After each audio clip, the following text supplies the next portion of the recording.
రేపు ఫిబ్రవరి 1వ తేదీన 5 దశాబ్దాలకు పైగా విప్లవోద్యమ నిర్మాణంలో ఎనలేని కృషి చేసిన సిపిఐఎంఎల్ ప్రజాపంద ఉమ్మడి జిల్లా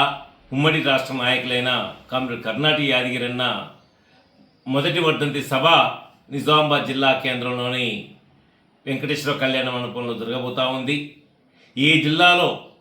రైతాంగం ఎదుర్కొంటున్న సమస్యల పరిష్కారానికి, వ్యవసాయ కూలీలు ఎదుర్కొంటున్న సమస్యల పరిష్కారానికి, బీడీ కార్మికుల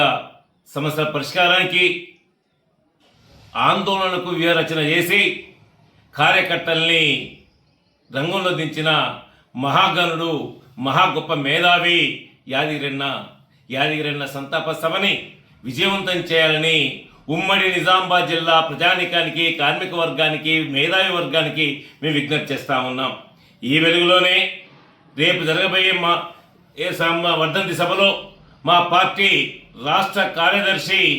పోటు రంగారావు గారు, అట్లాగే రాష్ట్ర నాయకురాలు రమక్క, కేజీ రామచందర్, అట్లాగే నిజామాబాద్ రూరల్ కామారెడ్డి సంయుక్త జిల్లా కార్యదర్శి ప్రభాకర్, అట్లాగే అర్బన్ జిల్లా కార్యదర్శి వి కృష్ణ, రాష్ట్ర నాయకులు రామకృష్ణ, నరేందర్, దేవారాం, వెంకటి తదితరులు పాల్గొంటారు. ఏదేమైనా ఈ విప్లవోద్యమ నిర్మాణంలో ఈరోజు తన త్యాగం, ఎనలేని త్యాగం, దాన్ని స్మరించుకొని భవిష్యత్తు విప్లవ కార్యాచరణని, విప్లవ ఉద్యమ ఆందోళనని మనం ఒక పట్టుదలగా నిర్మిస్తూనే యాదగిరన్నకు నిజమైన నివాళి అని చెప్పేసి గుర్తు చేస్తూ, ఈరోజు ఏదైతే రేపు జరగబోయే